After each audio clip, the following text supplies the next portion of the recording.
రాష్ట్రంలో చంద్రబాబు పాలనకు 2 ఏళ్లు పూర్తయిన సందర్భంగా వెన్నుపోటుకి 2 ఏళ్ల పేరుతో వైఎస్ఆర్సీపీ శుక్రవారం రాష్ట్ర వ్యాప్తంగా భారీ నిరసన కార్యక్రమాలు చేపట్టింది. ఇచ్చిన హామీలు అమలు చేయడంలో ప్రభుత్వం విఫలమైందని ఆరోపిస్తూ అన్ని నియోజకవర్గాల్లో ర్యాలీలు, ధర్నాలు నిర్వహించింది. పులివెందులలో MP YS Avinash Reddy party రాష్ట్ర ప్రధాన కార్యదర్శి సతీష్ రెడ్డి ఆధ్వర్యంలో భారీ నిరసన ర్యాలీ జరిగింది. వైఎస్ జయమ్మ విగ్రహానికి పూలమాలలు వేసి ర్యాలీని ప్రారంభించారు. పెద్ద సంఖ్యలో పార్టీ నాయకులు, కార్యకర్తలు పాల్గొన్నారు. తిరుపతిలో వైఎస్ఆర్సీపీ జిల్లా అధ్యక్షుడు భూమన కరుణాకర్ రెడ్డి, యువనేత భూమన అభయ్ రెడ్డి నేతృత్వంలో వేలాది మంది కార్యకర్తలు ర్యాలీలో పాల్గొన్నారు. గ్రూప్ థియేటర్ సర్కిల్ నుంచి తూడా వైఎస్ఆర్ సర్కిల్ వరకు సాగిన ఈ ర్యాలీలో ప్రభుత్వం మహిళలు, రైతులు, యువతకిచ్చిన హామీలను నిలబెట్టుకోలేదని నాయకులు విమర్శించారు.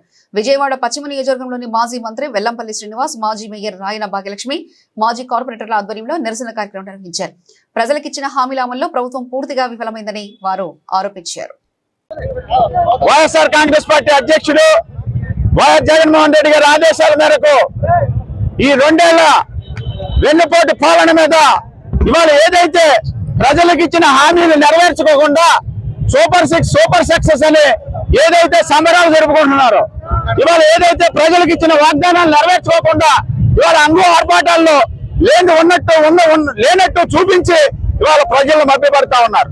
ఇవాళ ఈ రాష్ట్రంలో మాజీ ముఖ్యమంత్రి వైఎస్ఆర్ కాంగ్రెస్ పార్టీ అధ్యక్షుడు జగన్మోహన్ రెడ్డి గారు ఇవాళ రాష్ట్రంలో ఉన్నటువంటి అక్కచెల్లెల గురించి, అన్నదమ్ముల గురించి, రైతు సోదరుల గురించి, అలాగే విద్యార్థుల గురించి, డిఎస్సీ చదివినటువంటి స్టూడెంట్స్ గురించి, వీళ్ళందరి గురించి కూడా ఈ రాష్ట్ర ప్రభుత్వం మీద ఒత్తిడి తీసుకొచ్చే విధంగా, ఈ రాష్ట్ర ప్రభుత్వం మీద ఒత్తిడి తీసుకొచ్చే విధంగా ఇవాళ ఈ నిరసన కార్యక్రమాలన్నీ కూడా చేయడం జరుగుతుంది.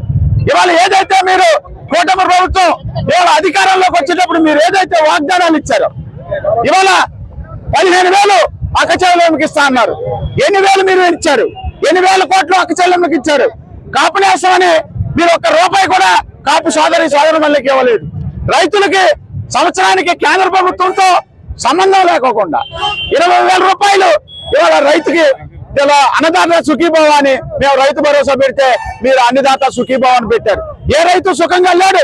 మేము అన్నదాతకి ఇవాళ రక్షణగా ఉంటాం, అన్నదాతగా అండగా ఉంటామని మేము చెప్తే మీరు అన్నదానికి సుఖీభావాన్ని పెట్టి ఏ రైతు సుఖంగా ఈ రాష్ట్రంలో ఉన్నాడని మేము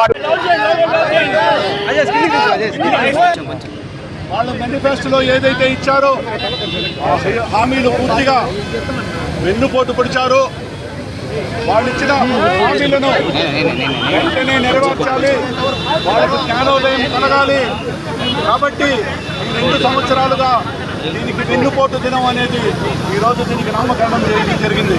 మనం చూస్తే 2 సంవత్సరాలలో ఒక కొత్త పెన్షన్ ఇవ్వలేదు, 2 సంవత్సరాలలో ఆడపిల్ల నిధి ఇవ్వలేదు, నిరుద్యోగ వృత్తి ఇవ్వలేదు, బీసీ, ఎస్టీ మైనారిటీ వాళ్లకు 50 సంవత్సరాలకే పెన్షన్ అన్నారు, ఆ పెన్షన్ ఇవ్వలేదు.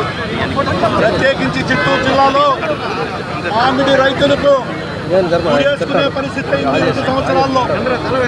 లాస్ట్ ఇయర్ చూస్తే 7 రూపాయలు 8 రూపాయలు ఉన్న మామిడి జగన్మోహన్ రెడ్డి గారు బంగారుపల్లి వస్తే 4 రూపాయలు గవర్నమెంట్ ఇచ్చి 12 రూపాయలు ఇచ్చారు. అదే ఈసారి కేవలం 5 రూపాయలకు కూడా దించుకునే పరిస్థితి లేకుండా మామిడి రైతులకు ఉరితో పెట్టుకునే పరిస్థితి ఏర్పరిచిన ఈ కూటమి ప్రభుత్వం వెంటనే మామిడి రైతులందరికీ కూడా గిట్టుబాటు ధర కల్పించాలి. అదేవిధంగా డిఎస్సిలో చదువుకున్న విద్యార్థులు ఏ విధంగా మోసపోయారో దేశ